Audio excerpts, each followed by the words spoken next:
You're listening to the Hour of the Time. I'm William Cooper. And I'm Carolyn Nelson. Ladies and gentlemen, in the 1800s, in a letter to Giuseppe Mazzini, Christopher Albert Pike, a Southern Confederate general, also 33rd degree Freemason of the Scottish Rite. In fact, he is the one who founded the Supreme Council of the 33rd degree of the Scottish Rite, which stands just 13 blocks from the Oval Office. In a letter to Giuseppe Mazzini is the man who was the titular head of the Illuminati, the secret societies in Europe, and the man, by the way, who founded the Mafia as a branch of the Illuminati from youth street gangs in Sicily.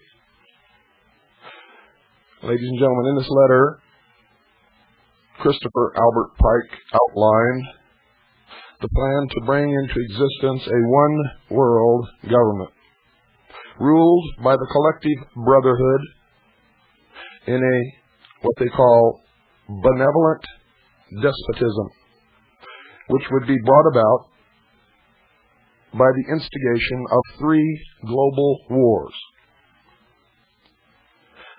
The first war, as we all know, was World War I.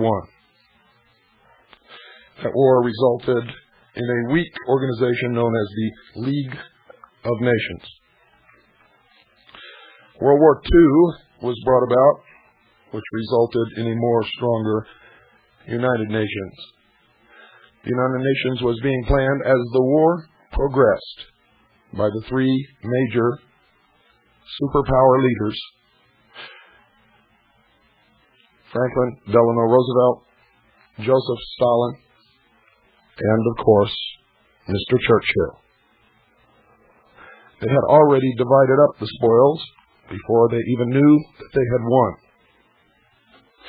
They created a plan to bring about a Cold War in order to fuel the funds to develop the technology and the military organizations to police the world. Ladies and gentlemen, I have in front of me the results of many years of research on my part, and many months of research, and in some cases a couple of years of research of some of our best CAGI members, some of our best researchers. A great deal of credit goes to Mr. Paul Kitzman, one of our very best researchers. And I could probably say, judging by the work that he has done to deliver this information into my hands, probably makes him one of the foremost researchers existing upon the face of this earth. I have in front of me the documentation that proves, beyond any shadow of a doubt, that the situation that we find ourselves in today is the result of a well-thought-out and well-carried-out plan by the 3 major powers emerging from World War II, and that the United States, England, and the Soviet Union were operating in concert to create the Cold War and bring about a new world order. There is no conjecture. This is not guesswork. It is documented. And for those of you bringing this about who fear that this will get into the hands of the people of the United States of America and of the world, coming out here to get it won't help you. For as we always do with sensitive documents, we have made 100 copies and placed it into the hands of 100 of our best intelligence operatives around the world. There is no way that you will stop this information from being carried to the American people and the people of the world. It is too late for you. It is what will convict you. Beginning tonight, I'm going to read every page of this all the way through until it's finished, and it's going to take a long time. We're in the process of publishing the entire documentation of the treason of almost every single politician who has occupied any office in the federal government of the United States of America since World War II. So, folks, make sure you have your pad of paper and your pen or pencil by your side. You are going to hear information tonight and in the following programs until we have relayed every single piece of this information to the world that is going to leave you gasping for breath. At first, you will pull down the curtain of denial and you will not want to listen or believe a thing that you're hearing. And as progressive episodes of the hour of the time pass, you will find yourself beginning to realize that we have been betrayed. That Senator Joseph McCarthy was right. Ladies and gentlemen, he just didn't know what to call them. Don't go away. I'll be right back.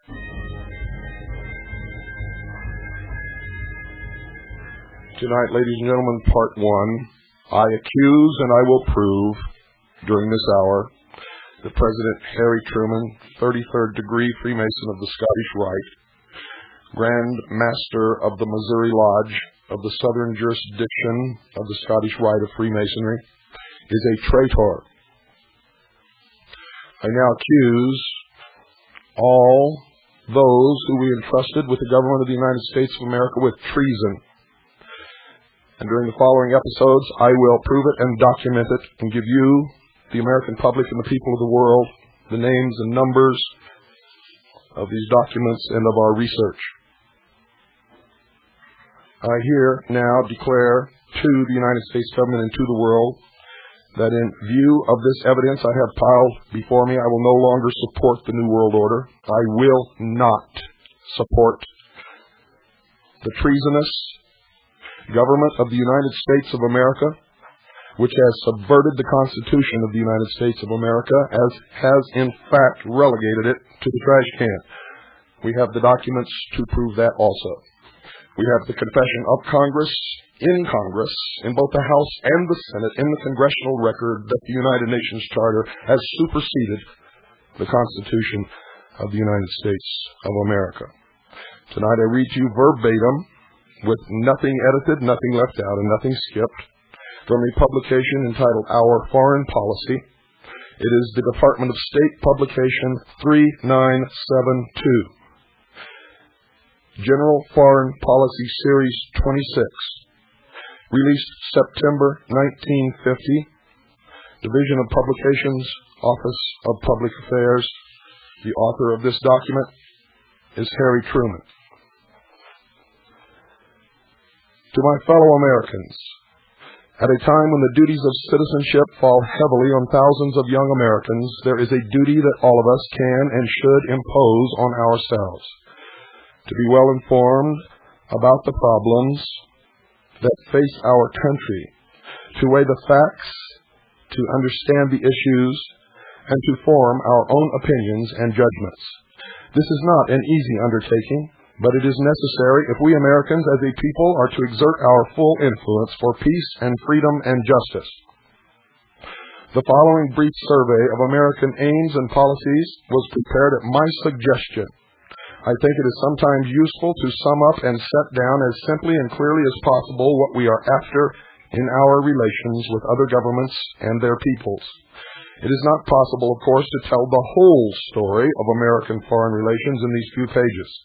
But if the part of the story that is told here contributes something to your understanding, if it leads you to other sources of information, and if it helps you to form sound judgment, then it will have served its purpose. Our foreign policy, its roots. There is no longer any real distinction between domestic and foreign affairs. Practically everything we do, the way we tax and spend our national income, the way we run our public and private business, the way we settle the differences among ourselves and with other nations, what we say in our newspapers, over the air, and on public platforms, our attitudes toward each other and toward other peoples, all these things affect not only our security and well-being at home, but also our influence abroad. All these things go into the making of the character, the personality, and the reputation of the United States. Out of all these things grow the foreign policies of the United States. Policies are an expression of the national interest. That is the way of saying that our policies reflect what we are and what we want. During the 175 years since we became a nation, our national interests have changed in some ways, but their general character has remained constant. Here are some of the values that have persisted all through our history. We are an independent nation, and we want to keep our independence. We attach the highest importance to individual freedom, and we mean to keep our freedom. We are a peaceful people, and we want to get rid of wars and the threat of wars. We have a comparatively high standard of living.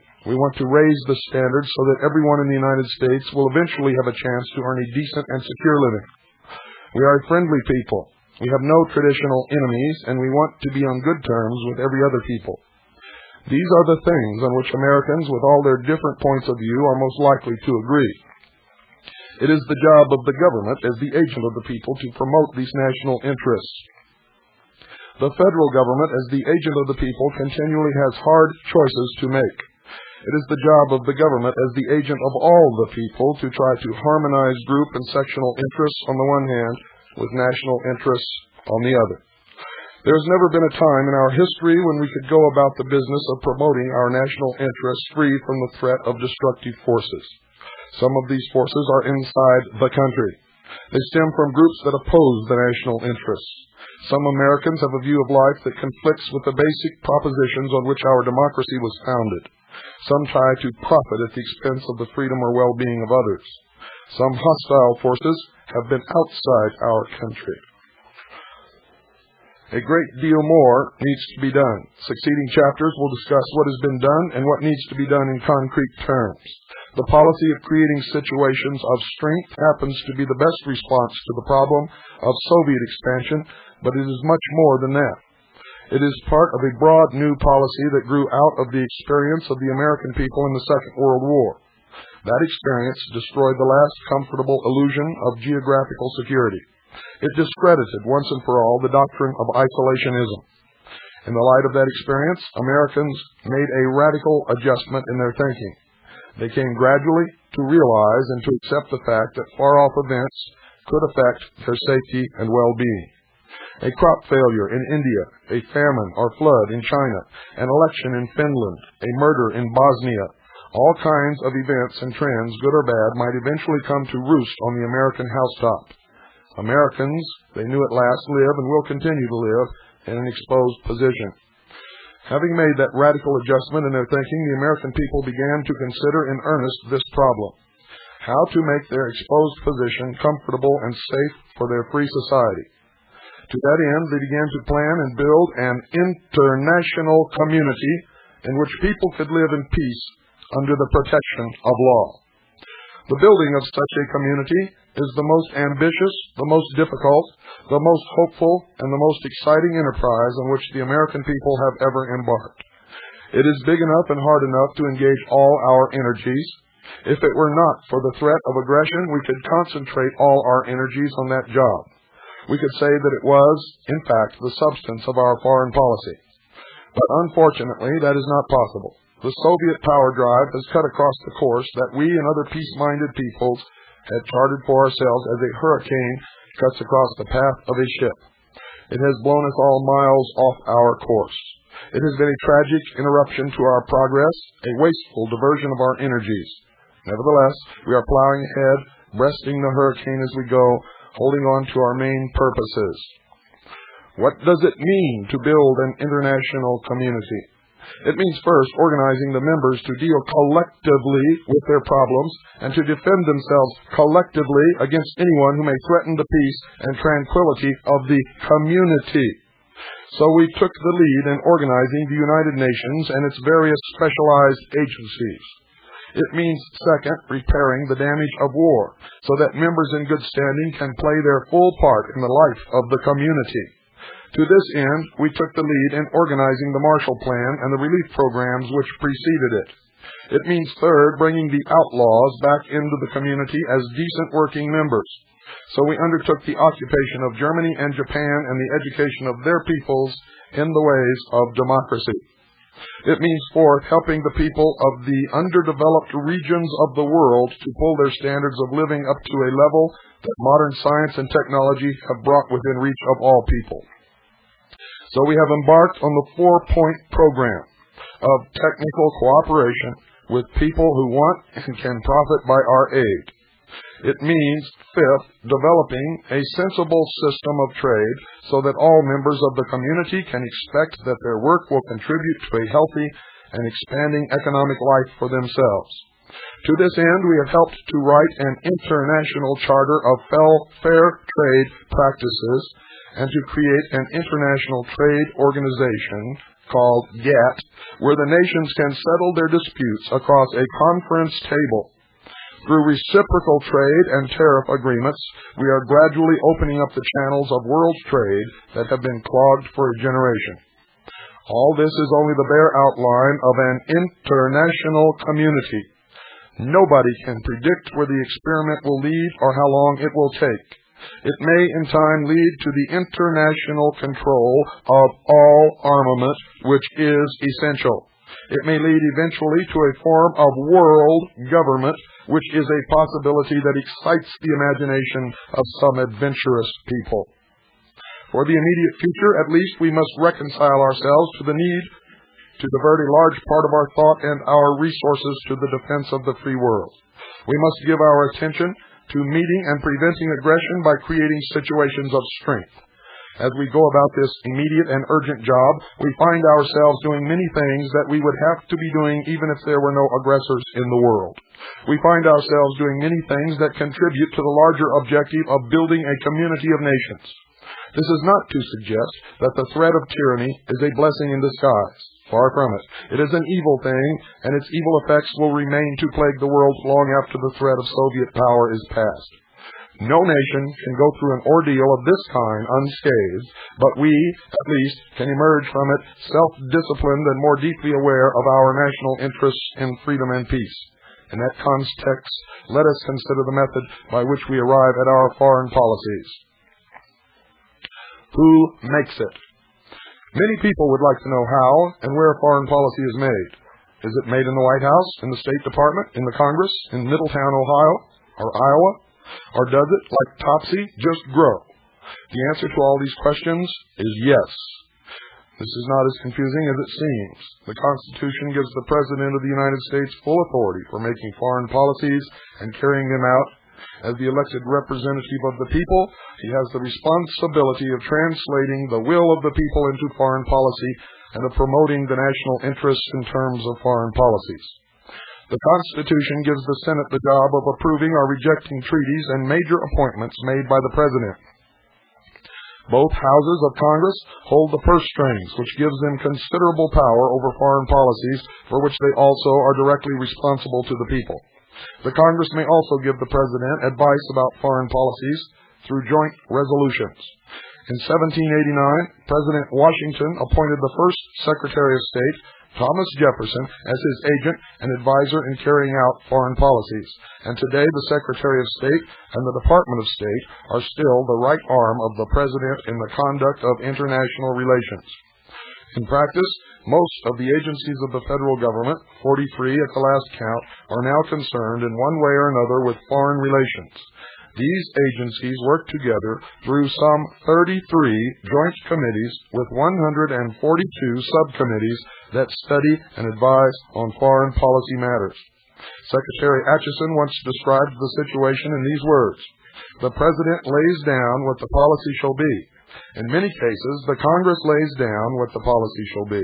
The President may propose and the Congress disposes, but the State Department has the job of foreseeing a problem before it arises. It gets all the other agencies in the executive branch together to make a proposal. It gets the President's approval or modification and then takes it up with the Congress through the House and Senate committees. It moves it forward to some final action in the government. Therefore, the State Department is a sort of activator in the center of the government. The State Department, with its 300 missions in 75 countries, is also the eyes and ears of the government. Reports coming in regularly from the trained observers in these missions help the State Department and other agencies to foresee problems and make plans to meet them.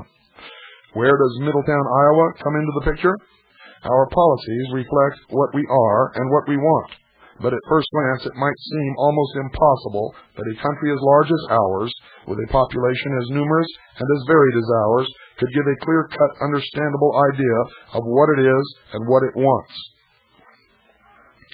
Most foreigners find it hard to make sense out of what sounds to them like a babble of voices, what looks to them like a scene of headlong confusion in the United States.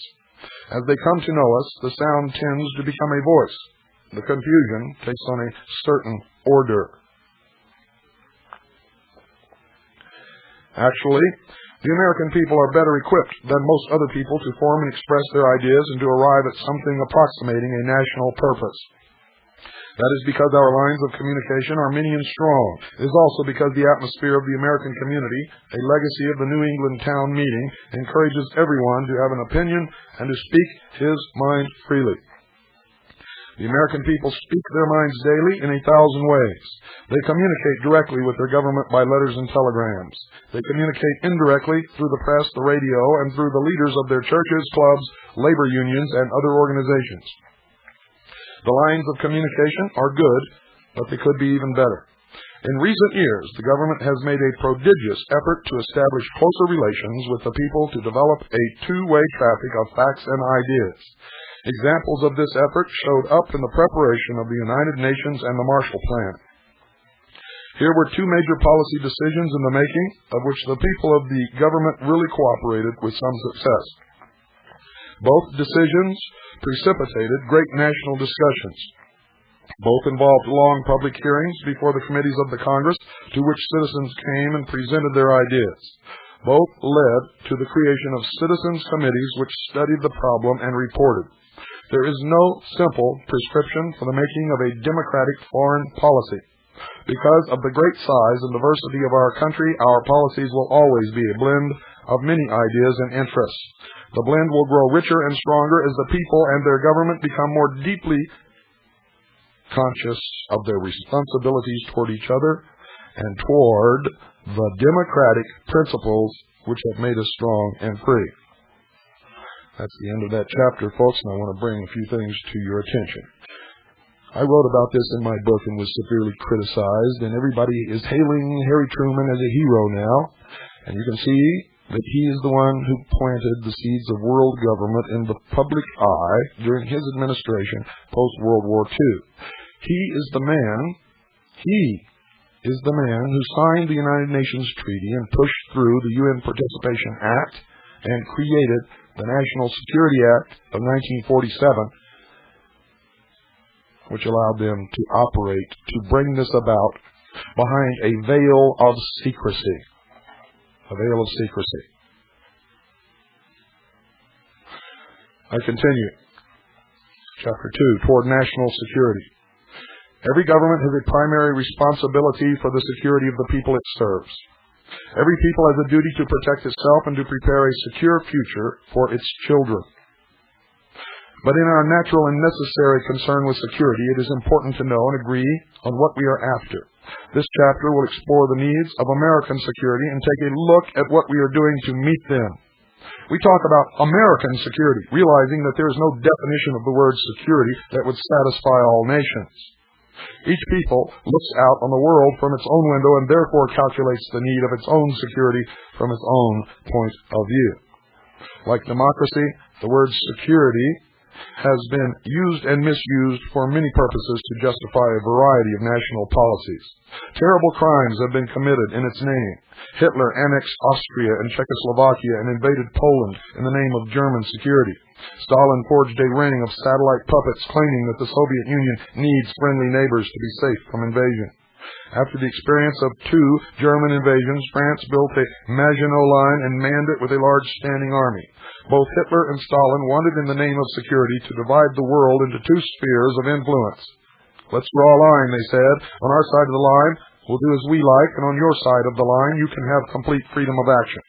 There are, in fact, some people who still believe that kind of settlement would contribute to American security. The American idea of security has little or nothing in common with any of these traditional uses of power. We find it fantastic to think, as Hitler apparently thought, that invasion and conquest can enhance the security of any nation, including the conqueror.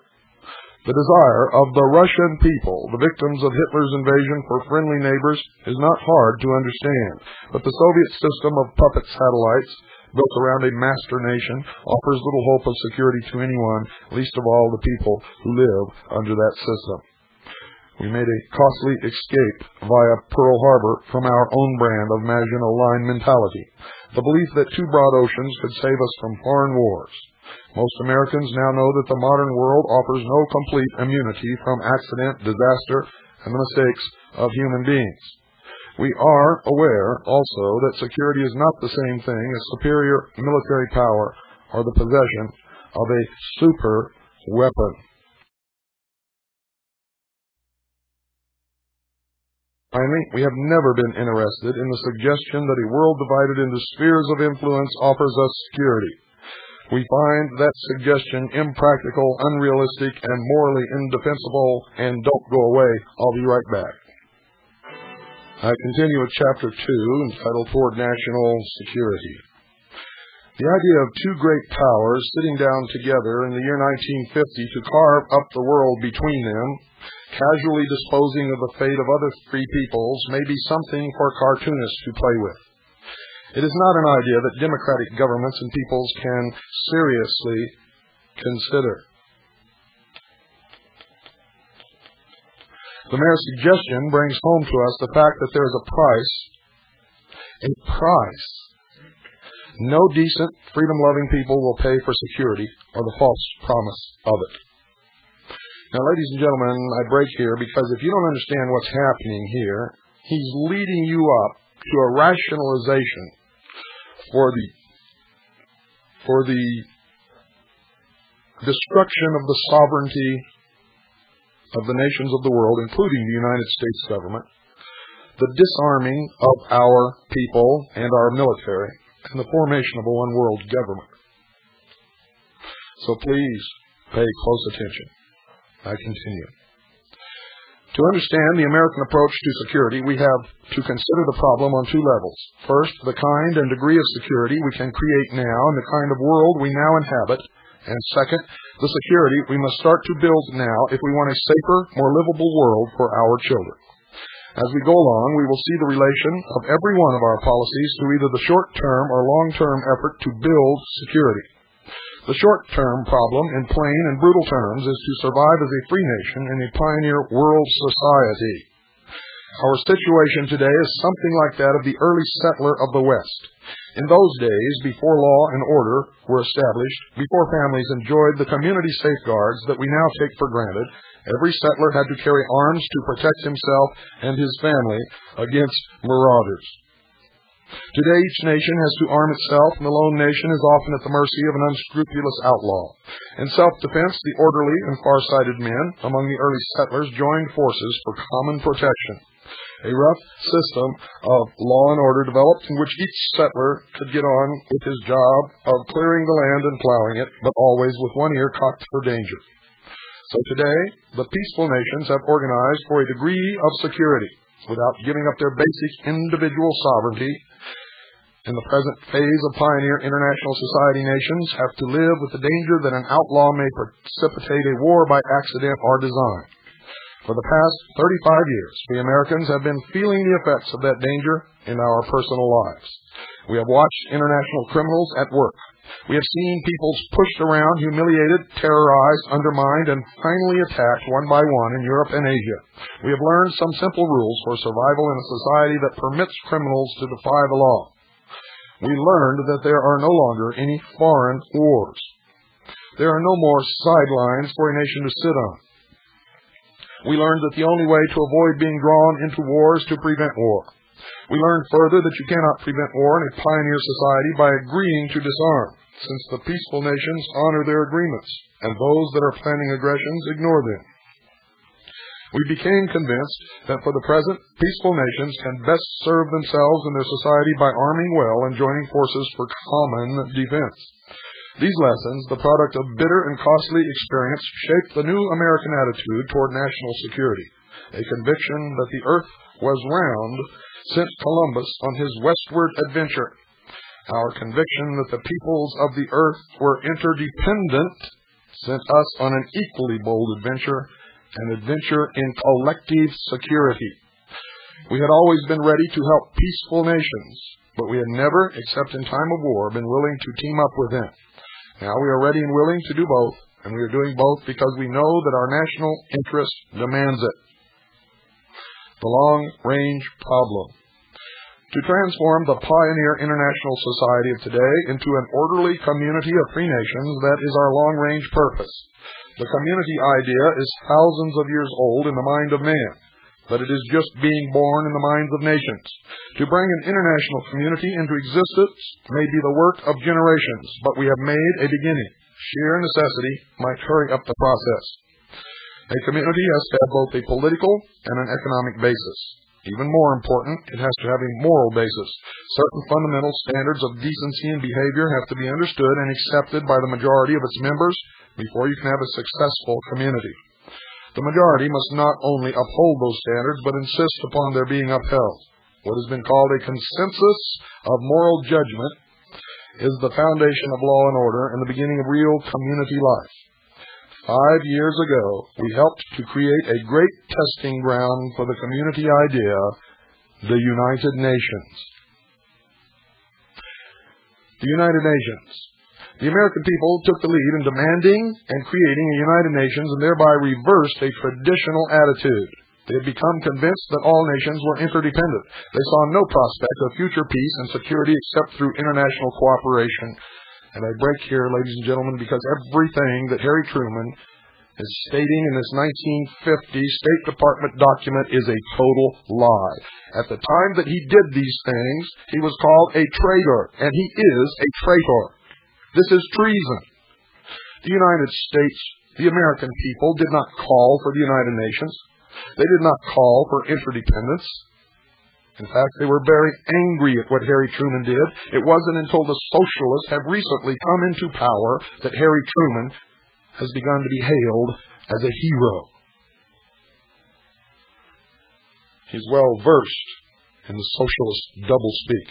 He sprinkles throughout this document interdependence, democracy, which is just a code word for socialism, a consensus of moral judgment, standards of decency.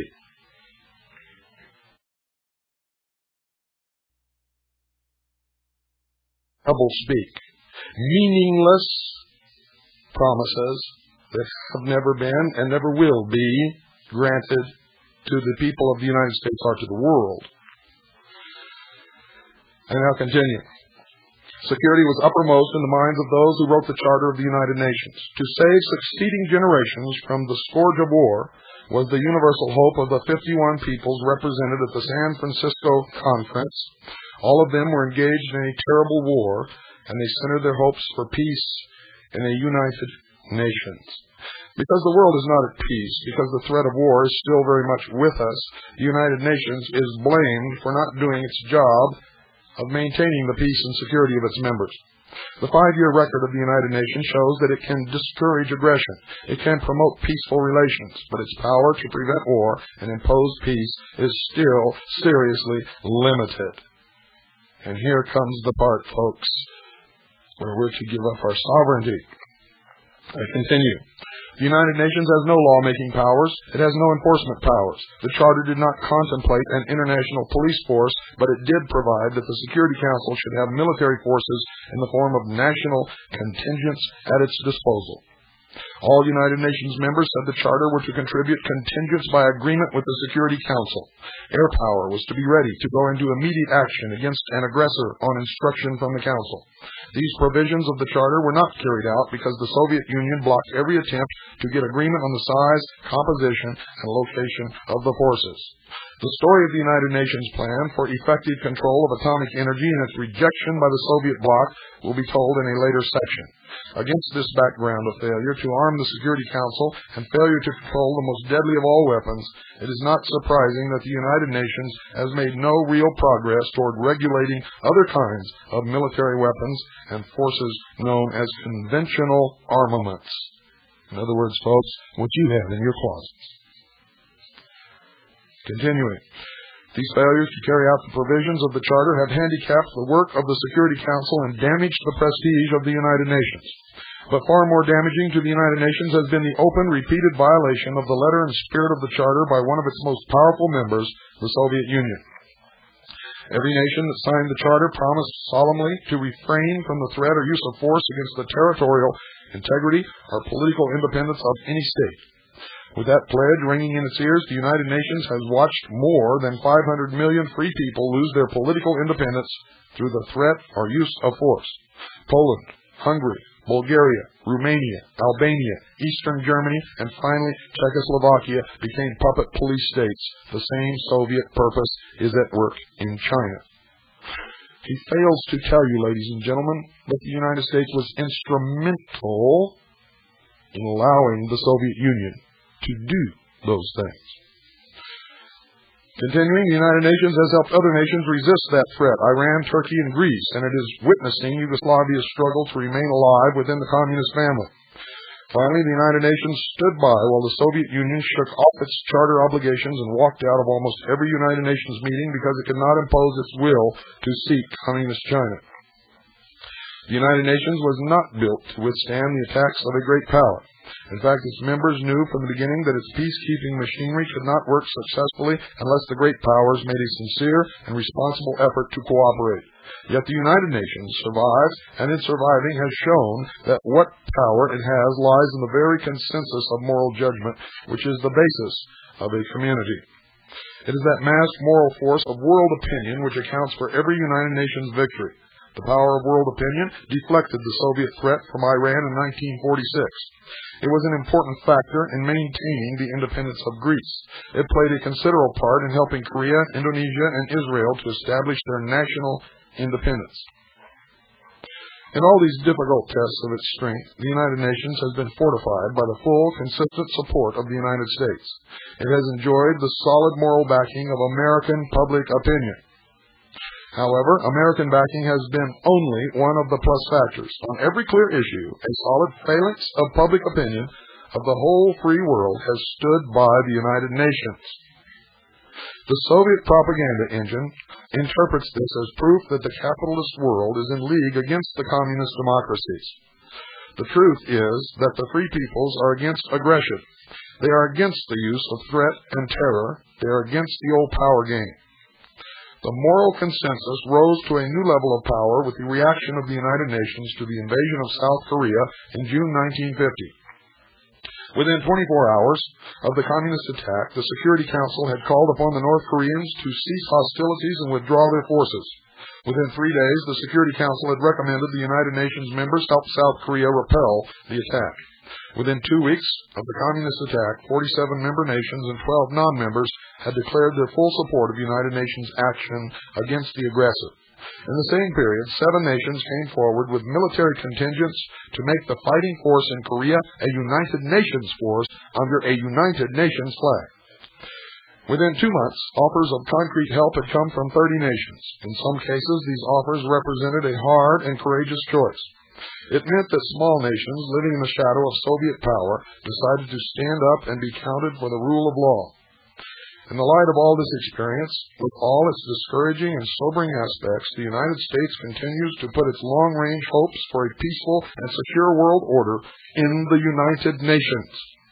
We center our hopes in the United Nations not only because its social and economic bodies are doing valuable pioneer work in international cooperation, not only because its related agencies such as the World Health and the Food and Agricultural Organizations have a tremendous humanitarian job to do, not only because we are interested in promoting human rights and freedom of information.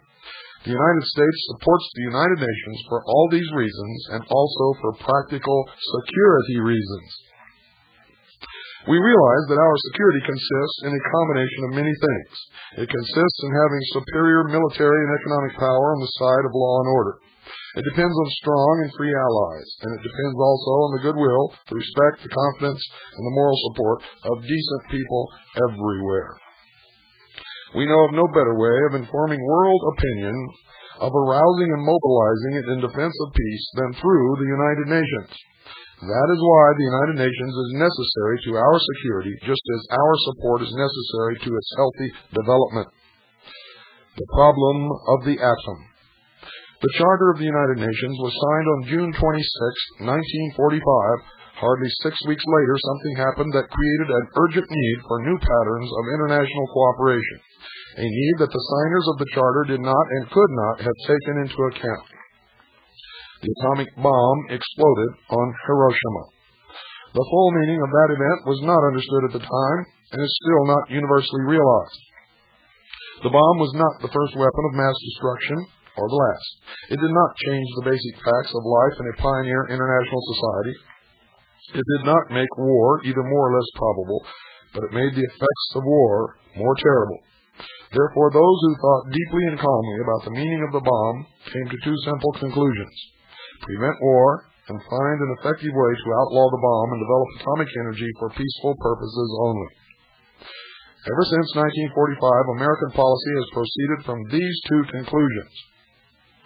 Actual documents, ladies and gentlemen, indicate that the atomic bomb was used only to make warfare more terrible and then create a cry from the peoples of the world for world government and control.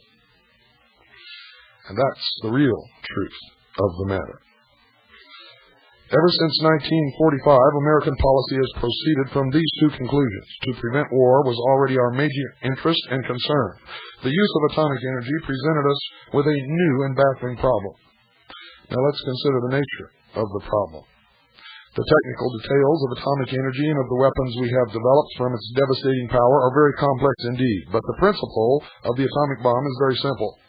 All you have to do to blow a city off the map is to get together enough plutonium or a rare form of uranium in one lump. There is nothing more to it than that, a lump of metal of a certain size.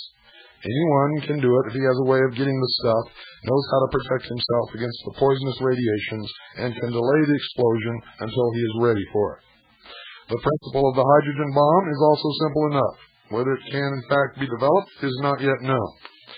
All you will need is a very high degree of heat, a degree so high that probably only a uranium or plutonium bomb could supply it.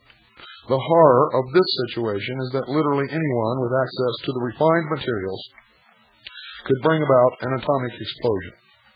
What other course is there but to keep this dangerous stuff away from irresponsible men and nations?